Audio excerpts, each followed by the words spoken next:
Hello and welcome to this week's episode of DMT, a podcast by Dungeon Masters for Dungeon Masters. I am Dungeon Master Shay. And I'm Dungeon Master Kyle. How are you doing today, Shay? I am doing great. How you doing, Kyle? I'm doing all right, sir. Did you have a good New Year's? I did. How about yourself? We did. We stayed home and stayed with family. You? Yeah, we traveled. So in the Midwest region of which I do my living, we had some record-setting colds. So I decided that we did. Exactly. And I decided that's when I should be driving. And so that was fun. Thanks, listeners, for tuning in this week and downloading this podcast. We super appreciate having you here to talk all things Dungeons and Dragons from the DM's perspective. If you would do us a favor and hit the subscribe button on your favorite podcast platform and or give us a 5-star review, we would greatly appreciate that. That would help us to spread the word of the DMT community and really just see if we can get this out to more people and grow that base as well. So, Kyle, I think this is going to be a fun topic today. You know why? Why? Because this is going to be all the rage. Wow. So what my illustrious co-host is trying to not so subtly hint at is that we are, in fact, going to be discussing about the Barbarian class. You know, get that barbarian thing on. Of course, we are going to be talking about barbarians. And honestly, y'all, this is one of my favorite classes to play as a player. And even as a DM, we actually do have a barbarian, a true barbarian in my party. I think we have a couple of multi-class barbarians in yours, Kyle, right? Because I know I'm one of them. There are two, counting you, that have multi-classed as barbarian, and there was one other who considered it heavily and only decided not to when they realized that it was getting done twice in the party. So, which I don't think would have been, again, a listener, player, if you are listening. Nah. I don't think that would have been a problem because they were each different, unique multi-classes. So there's still, you guys weren't going to be trying to do the same thing. No. I think they were just looking to be a little bit more unique in what they're multi-classing into, which I can totally respect. So I didn't press halt or anything like that. So one of the things that I was thinking about when we were trying to put this together, Kyle, was when you think barbarian, me, there's some big names that kind of stick out for me. One of which, and you can't go not mentioning this one, is the Incredible Hulk. That is the quintessential barbarian at its finest in probably a more modern term. Because literally all he does is he gets mad and he breaks things and he gets more mad and he breaks more things even better. No, how on earth can you draw that equivalency here? It's not like the main barbarian feature is their rage. I don't see the similarity at all. No.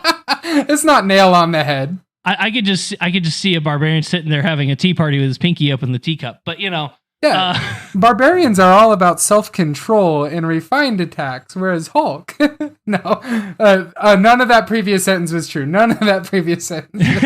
Well, and we'll get into this later. It kind of depends on which subclass of barbarian you go into. That is fair. But we'll get into that in a minute. I don't want to put the cart way too in front of the horse, but Hulk is one that jumps out to me. Bane, if you're a DC guy from Batman, I don't know. He's kind of that same thing to me. Yeah. Kyle, I don't know if there's any that come to your mind when I say barbarian other than those two. Conan oh yeah. In the name Conan the Barbarian. It definitely pops to mind there. And I know some hardcore DC fans out there might push back at saying Bane. We're saying Bane more in the context of the more popular media that he's been in, which is, of course, the 90s movies. And then, of course, the more recent take in Dark Knight Rises. Definitely, I would say, yes, that's a barbarian. You might get a more cunning fighter type out of if you read the comics. But I think in more of his popular representation, Bane is definitely a barbarian. Oh, yeah. I think also it's in your notes, but I'm stealing it because I can. Rhino from Spider-Man. From Spider-Man, yes. And I put that in there because my kids have been watching Spider-Man and His Amazing Friends, and Rhino is one of the repeat villains that come in there a lot. So Yep. that's why I kept thinking of him. Yeah, I think Rhino is a good example there for the same reasons as before. And I think each of these, if you point out these characters, they're different. Like Hulk literally turns green with rage, and if the matter, like his power can be infinite with his anger, and that's not necessarily true with the Barbarian you build in D&D. But I think that will segue nicely later when we talk about subclasses. Oh yeah. But I do want to address a little bit of an elephant in this room. Listeners, you might be thinking, this is for the DM's perspective. Why are we talking about specific classes? DMs, just because we aren't currently piloting a character when we're role-playing the DM, doesn't mean that we shouldn't prepare for those classes. Your player base, there's different stages in life of the DM. There's when you're getting your player base put together and they're determining their classes. There's when you're trying to make fun and interesting combat. Mm-hmm. There's when you're trying to make the story hooks to get that buy-in. And then there's when you're trying to challenge your experienced player both in and outside of combat. So each of these classes, they get progressively stronger as they level up. That's the whole core of the system. I think we get that pretty quick. So us as DMs, how do we continue to make each session fun and unique with the classes that we play with? And so if we ignore these classes and say, no, that's for the players, our situations will grow stale. And so it's on us to continue to challenge ourselves, continue to educate ourselves, and keep these sessions fun and entertaining. So that's why we will have these kind of more class-specific conversations. Yeah. And I think sometimes too, like to kind of piggyback on that, sometimes you might have a group that a lot of the time, like I shouldn't say a lot of times, but you might have some groups that either you have a bunch of newer players and they either don't want to deal with a lot of the magic stuff. They don't have to deal with the spell slots and the components and anything if that's something that you run in your game. But also, it might just be sometimes you just want to go to a game and hit something. Like, I'll be honest with you, sometimes I play Grand Theft Auto when I'm just trying to veg out, and sometimes I will just go steal a tank and see how far I can get. And for me, like, Barbarians kind of remind me of that. It's like sometimes they will just go on a rampage and just obliterate everything that's in front of them. But also at the same time, like it really helps the party have a hit point soaker upper. Yep. Because and as we get into this, I mean, because that's one of the cool things about Barbarians is they don't have to wear armor and they still get natural damage reduction. They get it mainly from your like weapon type attacks, your piercing, slashing, and bludgeoning type attacks. But still, if you could just naturally just go and just shrug some of that off, oh my gosh! Like some of your NPCs might be like, do I really want to deal with this guy? We had an entire episode devoted to this subject, so I won't stay on it for long. But magic users aren't the only types that have fun in this game. D&D, it can reward every class immensely. Each class is really fun to play because they are unique. And so I do want to continually push back on the kind of stigma that, magic user is inherently more fun. I don't think that that's true. I've gotten enjoyment out of both my magic wielding players and my non-magic wielding players as their DM and then also as a player myself. And it's just true across the board. D&D can just be fun. So we do want to, yes, we will eventually talk into dealing with your mages and your wizards and all that stuff, but we're intentionally early talking about these other classes because I think especially for our younger DMs out there, not necessarily talking age, but more talking experience, it's easy to fall into those kind of tropes where you are creating situations maybe unintentionally that are going to give more fulfillment to your magic users.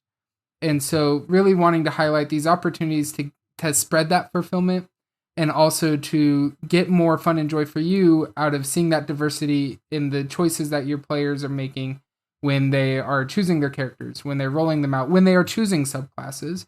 Because a Barbarian here, it is a super fun subclass, but it's also an incredibly fun main class, and we're going to touch into a lot of that here later.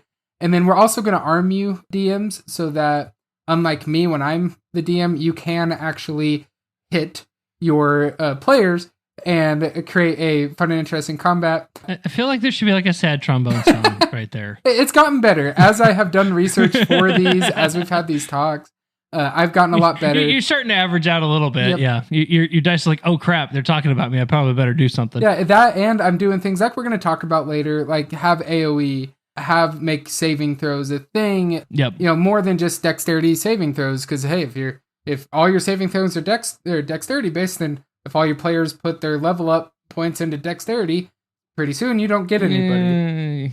But then they're not playing their class right. So if you spread that, you can get stuff. So like Constitution saving throws, Dexterity saving throws, Intelligence saving throws, Wisdom saving throws, like spreading those out and actually using those, doing area of effects, and then also guaranteed damage. All tricks we'll touch on later. I don't want to steal your thunder. No, you're fine. You're fine. After I've already stolen thunder. Oh, too soon. I had to. You can cut that. I just had to. So one of the big things with barbarians, and this goes for every barbarian, whether you are a berserker barbarian, if you're a zealot barbarian, fill in the blank. These are natural traits as you progress up the level ladder. As you level up, these are going to be something that apply to you. So you get at 5th level, you get 2 attacks, which who doesn't want another attack around? Exactly.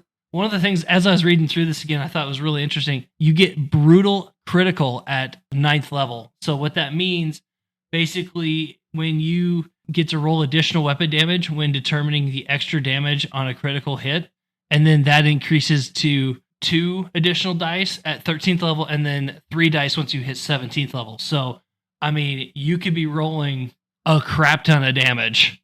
Absolutely. When you're doing this. And then another thing that really stood out to me was at 18th level, basically you can swap out your strength check for your strength score. So basically it's almost like a legendary action where they can, like a villain can choose to save instead of fail a roll. Yep. So that's kind of interesting. And then at certain, like I think back at 15th level, if you get so mad, basically the only time your rage ends is if you get knocked out or you choose to end it. So like normally rages go for a minute, and once you get to that level, it's like I can literally rage as long as I want, so long as you meet the criteria. So if you want to put that back in Marvel terms, that's like permanent Hulk. When Hulk gets to like he can just maintain Hulk forever. That's effectively what you can get there. Is like, hey, all these bonuses I get for being enraged, the extra. I'm spacing right now. I do not have my book in front of me, listeners. I believe it's the extra damage that you get from rage. Yep. That is the part of that. Yeah. Now, if we're talking for that multi-class potential that this class has, obviously hitting level 18 on your subclass is not always something that is easy to do, because especially if you're trying to still put into your primary class, that means you'd have to be pretty high level to then hit 18. But we still think that this is a great class option to have as a subclass, in addition to being your primary. And that is a lot of that is for that benefit in rage, but then also the benefit you get when you're not wearing armor. There's a lot of classes that this just makes sense to anyway, because you already can't do much with armor. One that comes to mind is druids. Yep. Because you already have to watch out for metal. You can't do those metal-based armors, so you already gonna be rocking maybe just leather armor. So what if you could actually ditch that armor entirely and have your armor class be higher? That's actually a very just obvious reason why picking a barbarian would be more beneficial than maybe one more level into your druid, especially early on sub level 5. And like the big thing with rage though is you still have to meet the criteria for the rage. Yep. It's just as you progress, it gets even cooler and cooler. So the big thing with rage is you either have to hit something every round or get hit by something every round.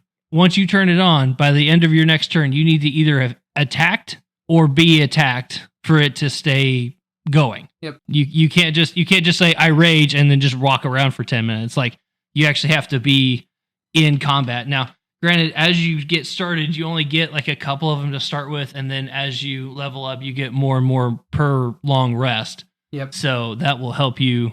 And DMs, it's important for us to know these limitations. Now, we're not saying in order to be a good DM, you need to know everything there is to know about every class. Right. Really, you just need to know what your players' classes are. But here, if you're playing with a barbarian and you're having a hard time with them, like not because they're a trouble player, we'll talk about that, not in this episode, but in a different episode.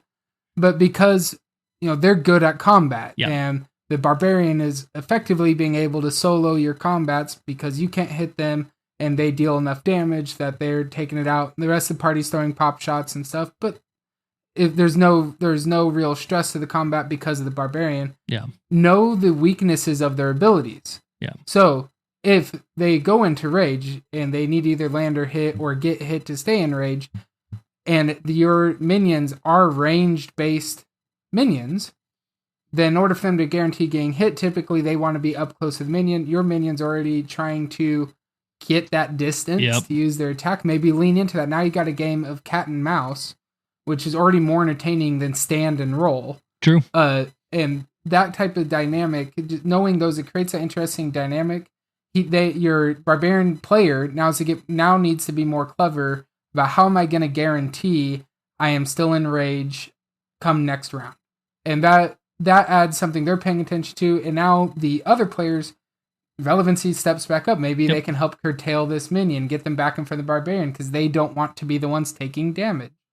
And there you go. Now your battles are that much more entertaining because you accounted for how to kind of combat the fact that they're in rage all the time. I think also something that you can do as a DM, you can make area of effect or AoEs like Kyle had alluded to earlier. Basically what that does is okay, we already know that barbarians have resistance to piercing, slashing, and bludgeoning damage, right? Yep. If you make them do a saving throw and then still take damage, they take the full damage of that. If you make them do like a wisdom saving throw for like psychic or necrotic damage, they take the full effect of that. So if you're running into something where you would like to do that, or if you want to be a different type of DM, you can make them do a wisdom saving throw and take over, like mind control the Barbarian, and then like watch the party go, oops. Yeah, now they're fighting their main fighter. Exactly. Yeah, and then there's a different type of that. So, and then obviously, like if you get into elemental type damage, like fire, water, lightning, like they would take the full brunt of that also. But we do want combat, when we have combat, to be fun. And what is not fun combat? Not fun combat is the guaranteed wins. Yep. There's no stress to it.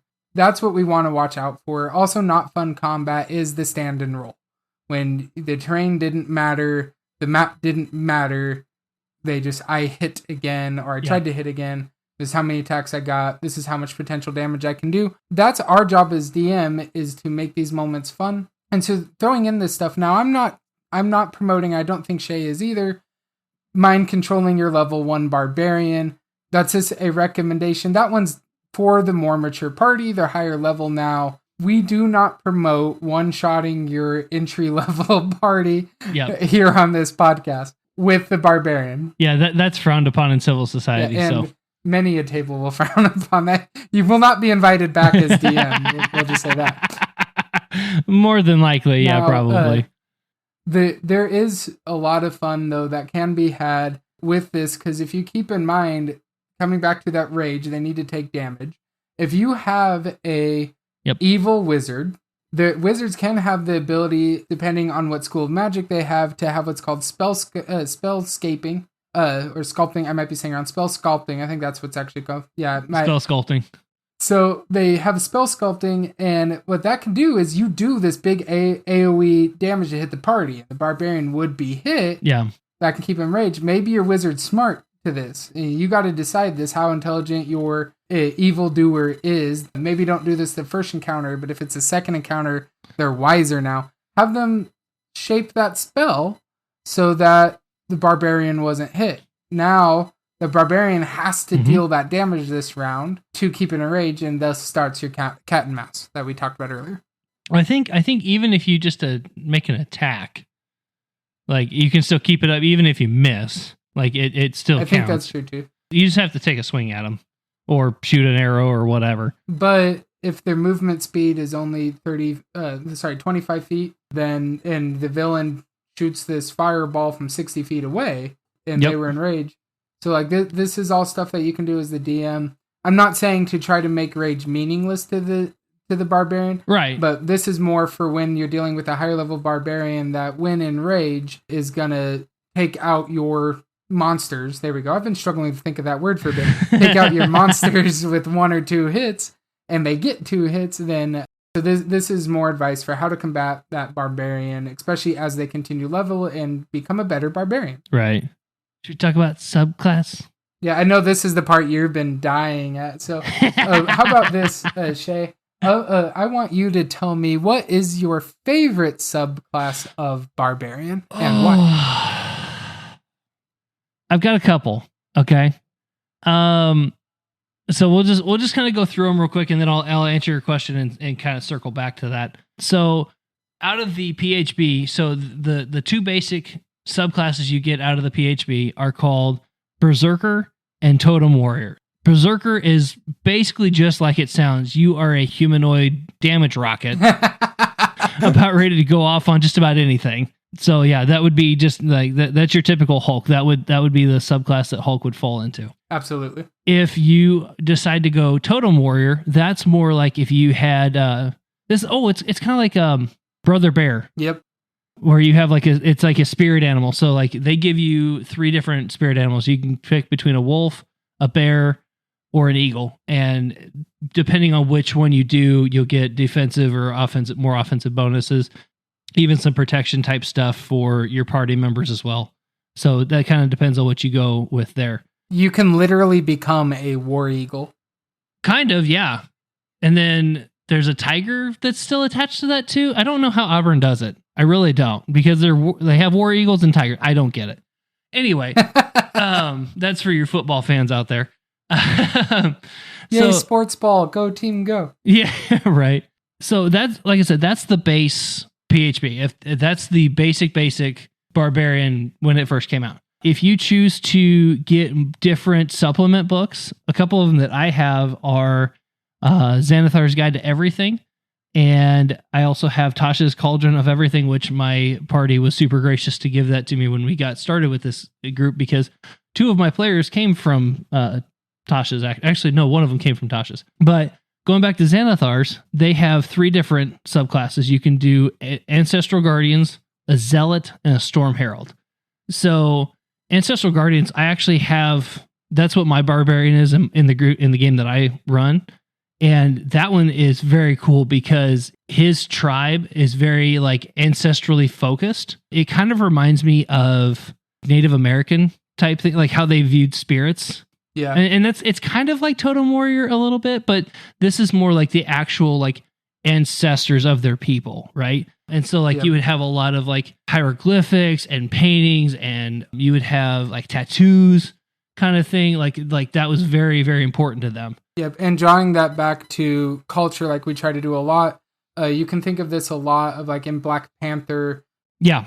When the Black Panther himself would get to see the previous Black Panthers and call upon their wisdom, knowledge, and strength. A lot of that. And there's even more of that in the comic than what we got in the movies. So those who are big fans of Black Panther and you want to play a character similar to that, this is a great subclass option to make your barbarian feel like Black Panther. If Maui from Moana was a barbarian, this is probably what he would go with, because he had a lot of tattoos about stuff that he did for the people. He was very focused like that. You have the Zealot. Basically, think of like Cleric gone mad. It's kind of the way I think about it. Like a Zealot, like they're very, very like they're drawn to a deity. It's kind of like Cleric, and it's kind of like Warlock in a sense, where you kind of like make this pact and kind of thing, and the deity will empower you with this like holy rage to do whatever you need to carry out. And then Storm Herald, I like to think of like Odyssey, like the old Homer's Odyssey. Like it's very storm, like it's very natural, nature based element type power damage. Yeah, that's where you draw your power from. And then Tasha's Cauldron of Everything, you have what's called Path of the Beast, and you have Wild Magic. So Path of the Beast, think kind of like lycanthropic a little bit, where like you still get your rage, you still get all of that stuff, but you can grow claws, you can grow a tail, you can have like really sharp fangs. So you kind of like beast out a little bit. So it's kind of in that respect, you know, you're not a druid because you're not actually turning into an animal, but like somewhere in your family history, you might have had a lycanthropic uncle or an archdruid that was your great-great-great-grandpa. I don't know. I always likened this one into if in D&D you were trying to play like the Beast from X-Men. There you go. This would be your opportunity there, and it'd be more like the modern take on him in the more recent movies where he could turn it off. Yeah. So it's kind of like that, except for in this, it'd be when you're raging out, you're going beast mode. So it's kind of like a Beast Hulk combo there, but you're getting the cool like slashy bite claw stuff, and then you can kind of get a chance to have like a second go at making your character look BA in combat. And then last but not least is the wild magic. This one's a little bit weird to me. I don't really understand a whole lot of it, but the way I've kind of understood it's basically like fey magic powers your rage. So I'm still kind of digging into that one. I'm not real familiar with that one, but the other ones I was able to do a little bit of study on those and kind of understand those. Yep, and this is also the one that I have the least exposure to as well, so we're a great pair of lack of information there. So personally, I have two favorites, and then I think my favorite like classic is the Berserker, because that's what most of my barbarians were. And the funniest part about the whole thing is usually my barbarians were dwarves. Nice. So it was a really, really small bottle of rage. And I usually got thrown around a lot. Literally. They would throw me. And I would go and hit stuff. Which is probably why I ended up throwing the rogue. Anyway. It was predestined. It was. Now, I chuckled at that, listeners, because there's also a little bit of the reason that he built them that way was his tiny secretive desire to min-max a little bit there. He's getting a little bit more resistance with that Dwarven resiliency. But then also it's fun to get to play that short compact rage, being because a lot of people look towards the big burly characters, and maybe you have a 6'6" fighter in your group. So then the little dwarf that isn't going to get the attention as obviously from your enemies until suddenly they're all up in your grill laying a beat down. And so that's the fun, tempting side of playing a dwarf barbarian. Well, either that or it's usually all fun and games until you're sitting at the bar and somebody pats you on the head, say, I don't think you're old enough to drink. And then you just sucker punch them and a bar fight starts. So, you got that going for you. Yeah, Shay plays all his barbarians with a quick to rage. It's true. Mindset. It's true. A lot of my barbarians, it does not take long for them to snap, and it's just fun that way. And like I said, I play them just because either we need a spot to play a barbarian, we need a tank, or just because I feel ornery, and that's just what I do. But the other one that I've had, and I haven't actually made one yet, so I might have to do that the next time I make a character, is the Zealot. That one looks like a lot of fun. Seconded. For some of the stuff that I've kind of thought about for character creations. But what do you think, Kyle? Is there one that kind of stands out to you? So the reason why Shay's asking me for what stands out for me and not what my favorite is he knows I have never played a barbarian. There was actually one time that I was going to play barbarian, but then that group never played. So it made it really hard to play any class at all. So exactly. It's no one person's fault. It was scheduling that came down to why that group never kickstarted. So I'm going to stick to picking from these. Listeners, there's, of course, other editions out there, and you can get into fan-made subclasses if you want. We're not going to do so here. That is something, if you're interested in, let us know via email or our social media. The one here that what I would probably like to play if I was going to play a barbarian, which I think I'd play mine a little bit differently. I would like to play like a slow to anger. There you go. One, somebody who's like maybe reserved and it really has to be drawn out with them. But then once you do draw it out, boy, you're going to regret it. And I think it'd be a ton of fun to either pick up Ancestral Guardians or Path of the Beast. Path of the Beast, I think, would really play into that kind of like Jekyll Hyde-ness there. Like maybe I'm not even aware, maybe my character wouldn't even be aware they could do that. But they would, when they get drawn out, it being this truly scary event. And then the Ancestral Guardian, just because the amount of stuff you can do. I think there's the mindset that like with these players, with these character types, it can get stale because like, oh, what do? You get Mad Swing Weapon. Grr. It's a lot more than that, though. It really is. And I think Ancestral Guardian would let you really kind of lay into your role play, influencing your combat. And you're kind of kick-started with that off of the way that the subclass is described. that's not less true with any others. I just think it's more obvious on this one and be easier for me to tie into and get those early roleplay hooks, which would then get me to truly love the character. I think sometimes people don't think about this too, and some do, but I think a majority of us, we view fighters and barbarians as kind of like the lower on the intellect scale. And so sometimes if you can play a smart barbarian, like you said, the one that can hold its temper and not necessarily get, ticked off very, very fast, or like if you have even like fighters, if you have a more military tactical based barbarian, that could be wonders for your party. I mean, that could really play into a lot of things there too. And it makes for a fun moment when you do snap into that rage and it changes how you're doing combat. Yeah. You go from being the strategic meat shield to running away from the bulk of the fight to get that guy that made you mad. Like, I like trying to add interest, especially now that I've been a DM for this long when I am a player. It's not to be annoying to the DM, but it's to kind of buck the norms, so to speak. And so that's a lot of the opportunities I now look for when I'm playing. And it's not to be difficult. It's just to try to highlight the roleplay even when I'm rolling dice. Especially when I'm rolling dice. Because I think that's something DMs you should seek for out of your players, is that who they are when you're role-playing and who you are they are in combat, they're still playing the same characters. And I think that's something that, without even noticing it, a young group, you can fall out of that, where out of combat, they're one way, but then in combat, they're just playing the game, trying to win the fight. And so I think it's on us as the DM to add those hooks, add those moments, add those complexities then to bring their character back into combat.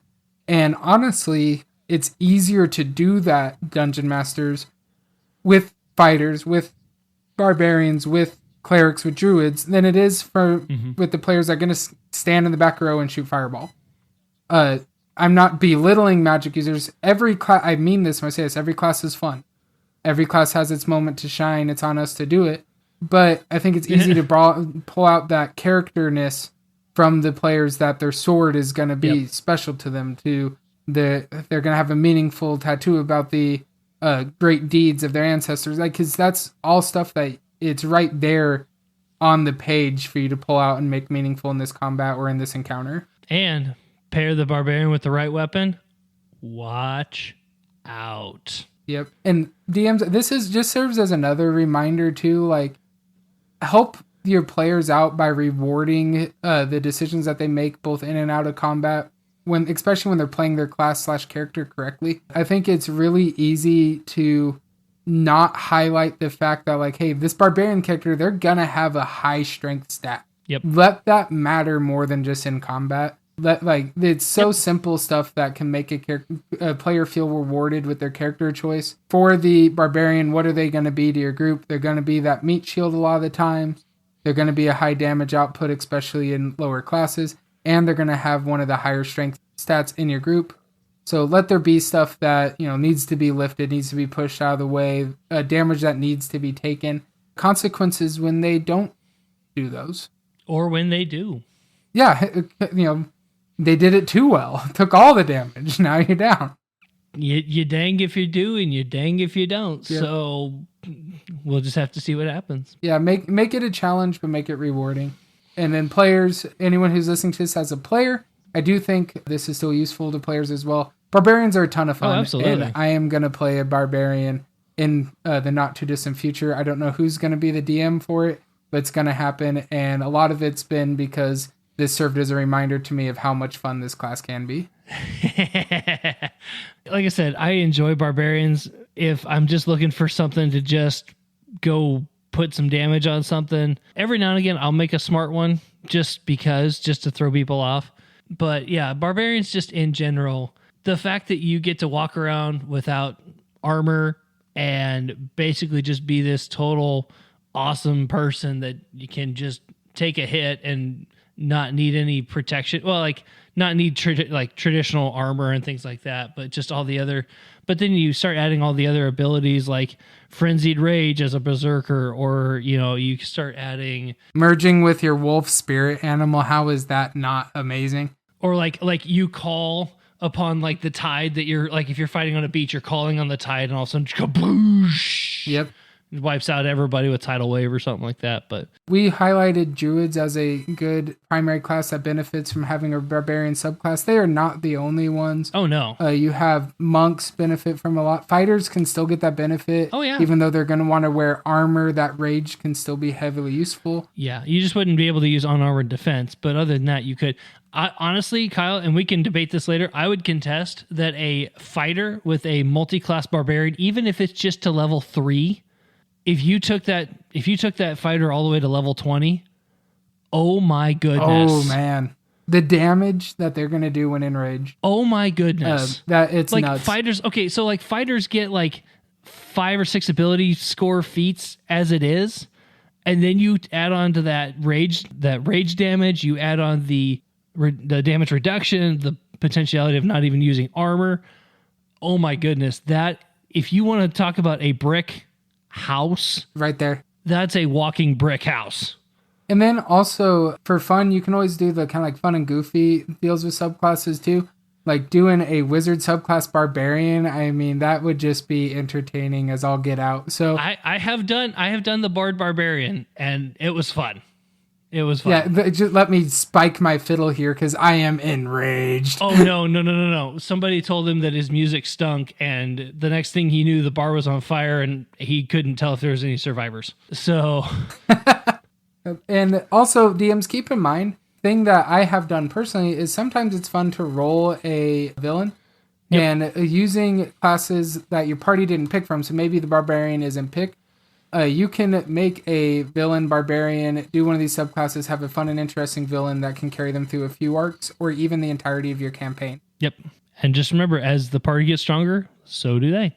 Absolutely. Well, everyone, thank you so much for listening. Shay and I appreciate this more than we could ever say. It just blows our minds that you would be willing to listen to us talk about a game that we love so much, and especially the role of the Dungeon Master. If you agree or disagree with anything we said today about the Barbarians, or if there's a class you'd like to see us cover, or any topic whatsoever, please let us know at dungeonmastertalk@gmail.com. You can also hit us up on Twitter at DMT the podcast, or on Facebook at Dungeon Master Talk page on Facebook. And you can also use the hashtag Dungeon Master Talk on Twitter, and you can get a hold of us that way. We would love to hear from you. And guys, seriously, just mind blown the amount of support you got. We appreciate every email we've gotten, and we can't wait to see you guys next time. For all of us here at DMT, I am Shay. And I'm Kyle. And we'll see you next time on Dungeon Master Talk. Bye, guys.